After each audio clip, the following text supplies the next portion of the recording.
Hey guys, Ryan here. Happy to be back on the Jazz Lesson Videos channel. Something I think a lot of musicians struggle with is burnout. It can be difficult to stay motivated to practice consistently and to know what to practice, especially when you're not feeling your playing. So today, I'm going to share with you 3 topics I like to revisit when I feel like I'm in a slump, to get myself motivated to get back into the practice room. And all the topics that we're going over today are topics we practice together in Jazz Gym. Jazz Gym is a daily coaching session where we go over 3 different topics per hour and practice them together over Zoom. And if you want to join Jazz Gym this month, you can use the code JG50 for 50% off your first month of membership. Alright, so the first topic we're going to go over is chromatic cells and scale exercises. And now I know what you're thinking, Ryan, scale exercises, that's exactly what made me burn out. I don't want to practice my scales, I don't want to practice technique, I just want to have fun. Now, hear me out.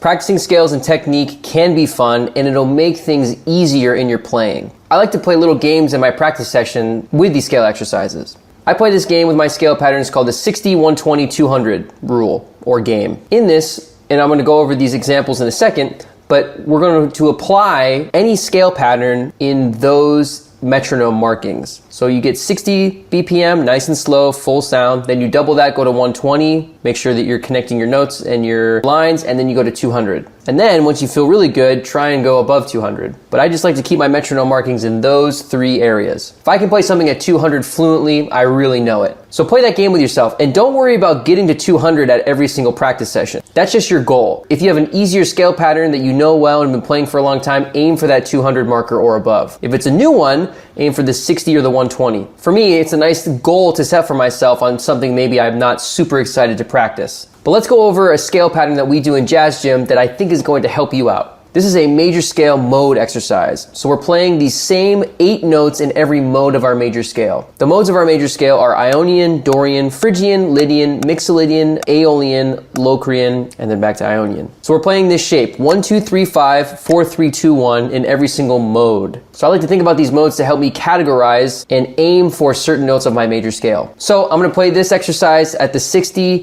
120, and then 200, ascending and descending. Let's take a listen to that.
Quick tip on these, any technique exercise I do, I really try and not tongue. I like my airspeed to do the work.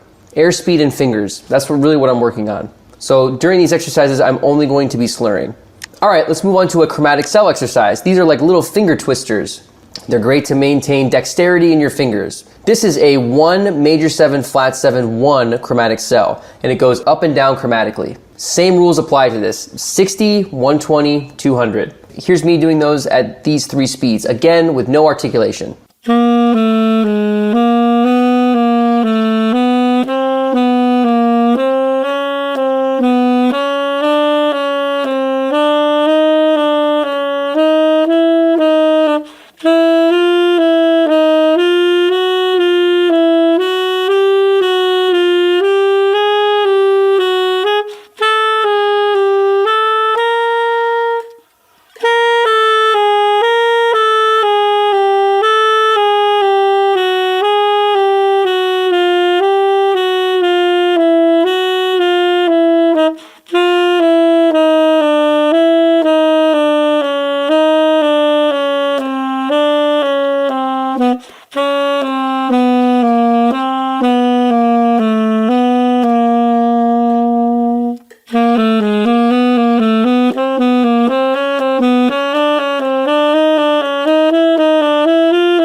So prioritize these coming into your practice. Make a practice plan. 15% of your practicing should be on technique. If you can get over that hurdle of motivation and play those little metronome games with yourself, aim to get up to 200, these will become more fun and you'll thank me later because your technique on the horn, whatever instrument you play, is going to get a lot better. Let's move on to topic number 2. Topic number 2 is focusing on an artist. I think the number one thing that gets me re-motivated to practice is listening to somebody I love. When I feel crappy about myself, about music, about life, whatever it is, if I go and listen to my favorite artist play the saxophone, it really gets me motivated to go and play. So I prioritize studying solos, studying melodies, compositions, and techniques from artists I love. In this section of the video, we're going to go over a Charlie Parker solo on Yardbird Suite, just a section of it, and a major 2-5-1 voice leading phrase in the style of Charlie Parker. So let's hop in. All right, so for this Charlie Parker Yardbird Suite solo, we're just going to focus on the first 2 A sections of his one chorus. If you don't know the tune of Yardbird Suite, I'll give you a brief analysis. Yardbird Suite is one of my favorite bird songs because of the deceptive 2-5-1s that we have. One in specific being the backdoor 2-5-1 that we have going to concert C7 in the 3rd bar. Preceding that, we have F minor to B flat 7 to C7.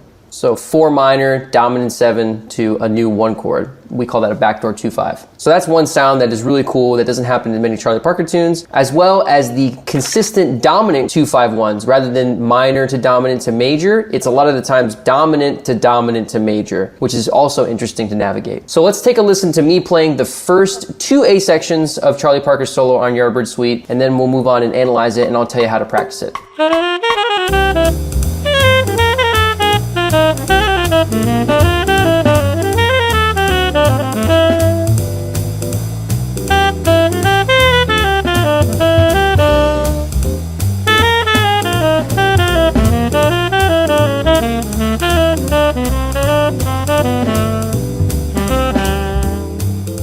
Okay, so we're going to focus on bars 10, 11, and 12 of the first A section. So when he plays ba ba ba da be de bo do bo do do dee da, that to me, over that 3-6-2-5 progression, is just the sound of the 1 chord of D major. That whole entire melody is in D major. So this is a great lesson. Even when progressions are moving quickly, if they're all going towards the same 1 chord, like a 3-6-2-5 or even a 2-5-1, but specifically a 3-6-2-5-1, you can just play the 1 chord. Just play a melody in D or concert C. So for me on tenor, F sharp minor, B7, E minor to D, I can just think about making a melody in D. And he's quoting one of his own tunes here, which is really cool. So what I like to do is try and implement this into a solo that I make. So here's me playing 2 A sections improvising on Yardbird Suite, and I'm going to play ba ba ba da ba da ba da when the 3-6-2-5-1 comes up. I'm also going to try and superimpose it in different parts of the A section, but specifically there.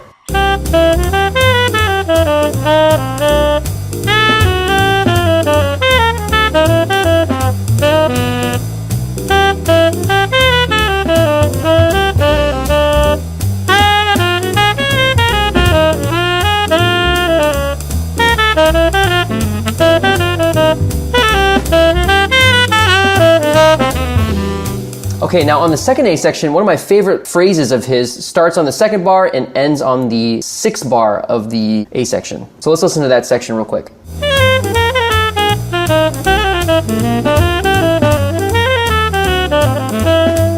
Specifically, the first 2 bars of this, when he's using some of these chromatic passing tones for voice leading. So he starts on B natural, pickups to a C natural on a G minor chord. A lot of times we say, don't play the natural 4 on a minor chord or a dominant chord. He's using these as passing tones. Same thing with the F natural on top of this, on the C7 bar. That's the natural 4. He's landing on the natural 4. But again, the direction of the line in the voice leading that he's using, it really doesn't resolve until he hits D7 with F sharp. So this is a lesson in chromatic and diatonic voice leading. If you know the direction of your line and the chord tones of the next chord that you're going to hit, you can land on non-chord tones or non-diatonic tones on downbeats and the line still sounds good. Also, if you notice, the whole 2-5, G minor to C7 to D7, that backdoor 2-5, he's playing C7 the whole time. He's substituting G minor and playing only C7 for a bar. And playing that bebop scale, natural 7 and the dominant 7. So even though he's landing on 4s on downbeats and whatnot, he's playing the dominant scale that whole measure, and then landing on the new 1 chord, that D7 for a second, when he gets to the third measure. So let's take a look at another voice leading phrase that we can put in all 12 keys that tackles a 2-5-1 that's in the Charlie Parker style. So if we take a look at this 2-5-1 voice leading phrase, this is one that we do in jazz gym all the time. You can see that we have a chromatic note here on the 2 chord, that flat 9. Now, like I said about 3-6-2-5s, 2-5-1s are the same. I call these symmetrical progressions. In a symmetrical progression, you can use any 3 of these diatonic scales to play the entire 2-5-1. You could think about it as C major the entire time, you could think about it as G7 the entire time, or D minor the entire time. To me, this line is really in G7, so I can memorize this and put this in different keys by just thinking about the dominant chord. And similar to Charlie Parker, we're using chromatic voice leading here to target the dominant 7th in this case on the big beat, right? So you can just think about one scale over entire 2-5-1 like Charlie Parker is, even adding chromaticism or non-diatonic tones and make it and still have it sound good, because the chromatic voice leading part here is creating an enclosure to our dominant 7th, E flat, E, G, F. And that's our only non-diatonic tone. You can practice this in all 12 keys if you like. You can just practice it in the keys that you know you're going to play it in, but it's a great way to practice in the style of Charlie Parker without just taking something from his transcription. You're practicing how he would. All right, let's move on to topic number 3. This is now learning standards. So a big part of staying motivated is to learn new songs. Sometimes you can learn songs that have new melodies but similar chord changes. In this section, we're going to look at the famous jazz standard, It Could Happen to You, and Dexter Gordon's contrafact on that called Fried Bananas. Say if you've practiced It Could Happen to You for years and years and years and don't feel like you can play anything new on it, sometimes learning just a new melody on top of the same chord changes can give you a fresh new start on the tune. Listening to different versions of the tunes that you always play is a great way of staying motivated and having a fresh mind. So let's check out Fried Bananas.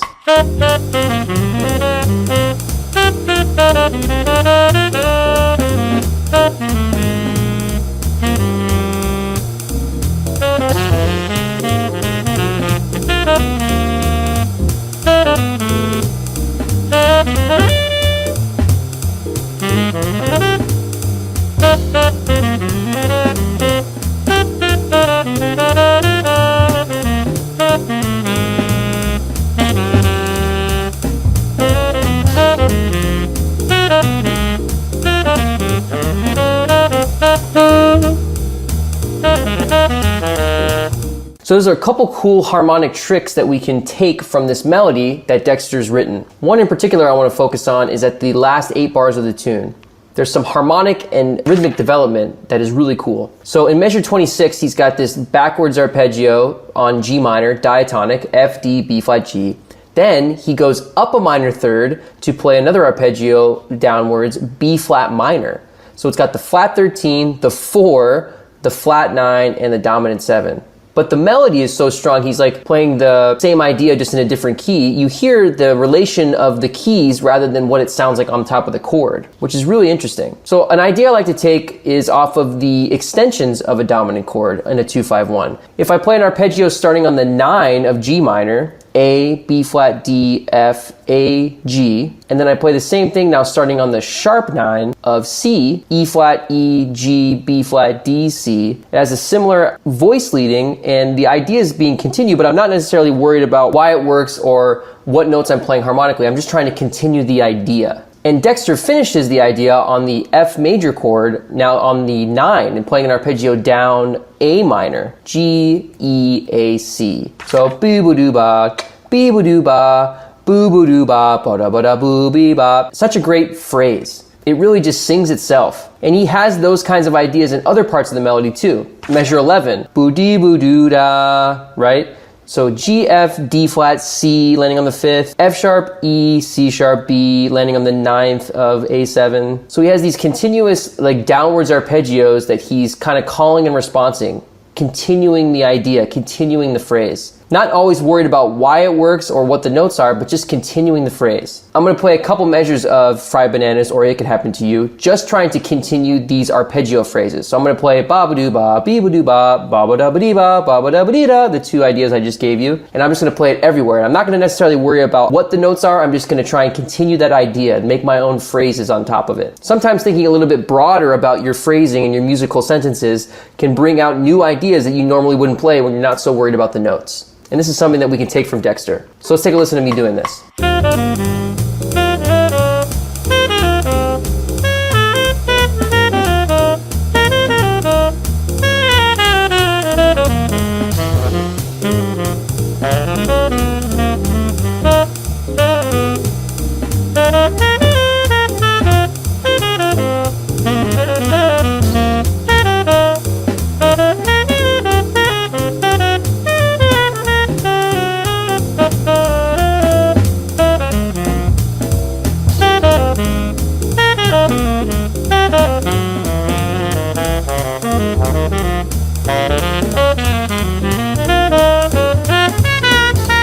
So learning things from these transcriptions, learning how to phrase like Dexter is great. Another part to add to your standards practice is to memorize chord changes and different techniques to memorize chord changes. My favorite way is to listen to the tune a bunch of times in a row before even playing it on my instrument. I almost want to be able to sing it before I put it on my horn. That way my ear is really connecting to the harmony and to the notes. So before I even start to play it, I have an idea of what it sounds like. A lot of what memorizing chord changes is and being better at improvising is having the association of what something sounds like and what it is on your instrument. So I'll listen to something like Fried Bananas 15 times in a row before I even put the saxophone in my mouth to play it. That way I can lightly sing it and then try and play it on my instrument without even looking at it on the page. It might be a slower process at first, but it really helps the retainment of this information stay in your brain. As far as memorizing the chord changes when you're reading them, a big part of that is just repetition. I like chunking 4 or 8 bar phrases at a time, repeating them over and over and over again until I really feel like I have them memorized and then moving on. So try that with It Could Happen to You. Play the first 4 bars like 4 times in a row.